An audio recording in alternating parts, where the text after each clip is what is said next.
Malade du cancer, Alassane Ouattara fait une chute mémorable en présence d'une diplomate étrangère. Voici ce qui s'est passé. Alassane Ouattara est malade. Je pense que tout le monde le sait maintenant. Il n'y a qu'à voir ses photos, son visage bouffi et noirci par les séances de chimiothérapie. Un homme sage aurait choisi de se ménager, de prendre sa retraite et de se consacrer à ses petits-enfants avant d'aller rejoindre Dieu le Père. Mais non, l'homme, totalement obsédé par le pouvoir, veut tromper son monde et faire croire qu'il est en parfaite santé, capable d'assumer les charges de la fonction présidentielle. À la date d'aujourd'hui, je n'ai pas encore pris de décision, mais je peux aussi vous rassurer que je suis en pleine santé et désireux.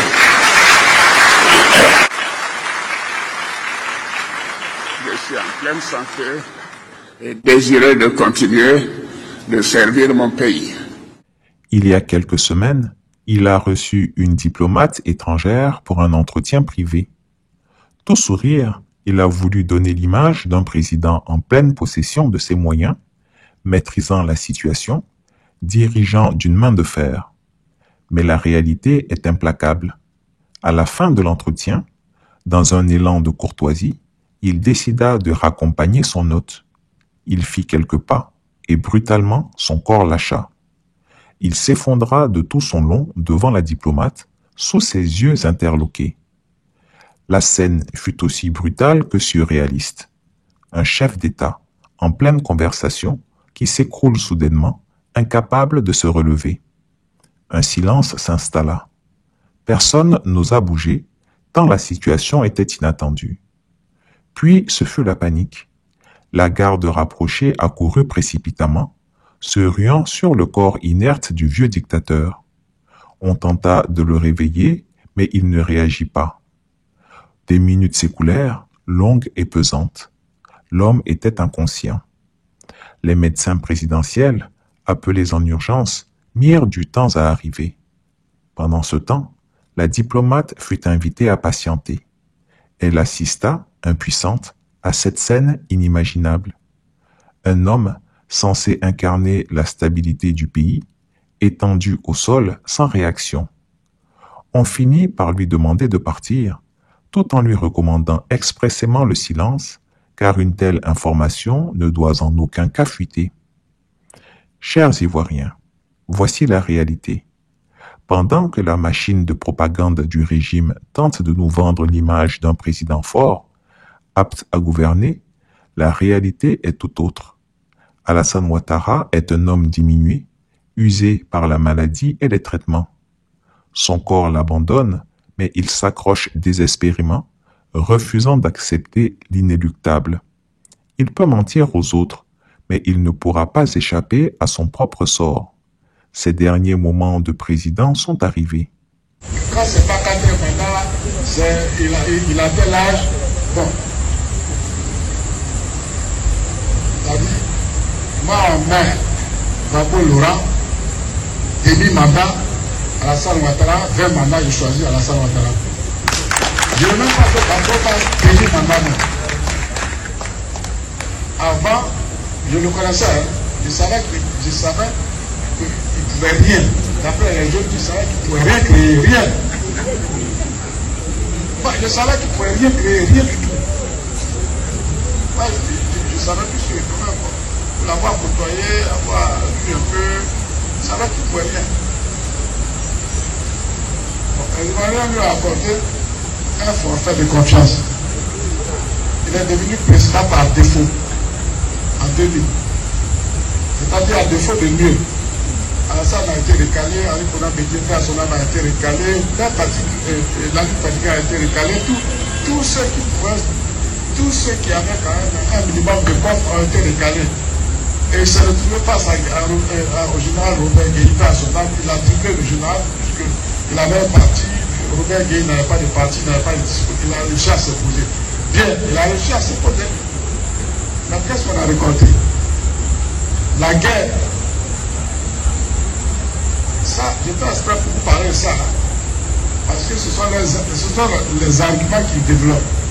Et dit, on ne nous a pas laissé gouverner. Attends, ce sont des gens, ils sont marrants. Donc, quand tu es au pouvoir, tu veux que moi je te laisse gouverner. Mais moi, donc je vais mourir alors. Moi, je ne fais rien. Mais non, non, c'est pas ça. On ne laisse pas ceux qui sont au pouvoir, on ne laisse pas gouverner. Dans aucun pays démocratique, on ne laisse pas ceux qui sont au pouvoir, on ne laisse pas gouverner. Ah oui, on ne les laisse pas gouverner. On ne voit pas le monde de la même manière. L'amour que tu as pour le pays, ne s'exprime pas de la même manière pour moi.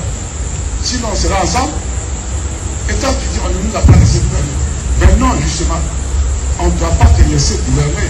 C'est toi qui dois faire en sorte de t'imposer. Est-ce qu'on a laissé à la salle gouverner? Ils ont tout tenté. Ils ont tenté coup d'État, tout ça, ça n'a pas marché. D'abord, Picard vient donc de se prendre, c'est pas mal, 20 ans. Il dit que c'est un procès politique. Qu'est-ce que ça c'est? Tu as voulu faire coup d'État. On t'a pris. Il y a des témoignages contre toi. On a reçu le dossier. Tu es condamné, tu dis procès politique. Tout n'est pas politique.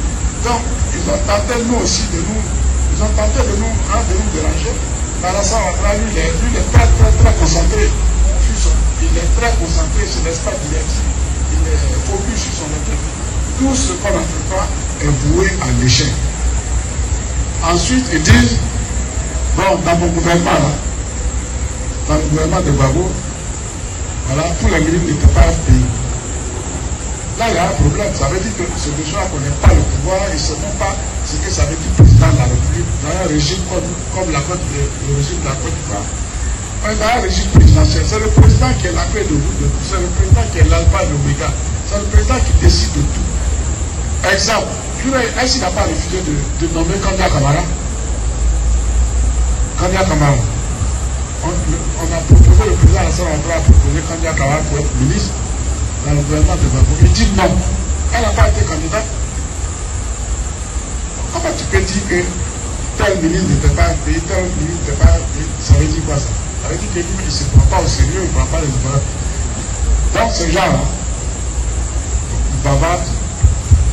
Nous, on ne les écoute pas pour le coup. Du moins, on les écoute, mais on fait semblant de ne pas les attendre. Le moment venu, on va leur parler. Peut-être donc, il y ait le tout-puissant de faire en sorte que 2025 soit l'année de toutes les consécrations, que la victoire totale de notre président à l'élection présidentielle soit incontestée.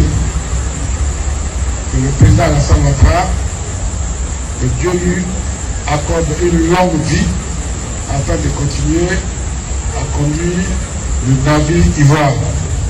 Que Dieu vous bénisse, que Dieu vous bénisse nous tous. Chris Yapi ne ment pas.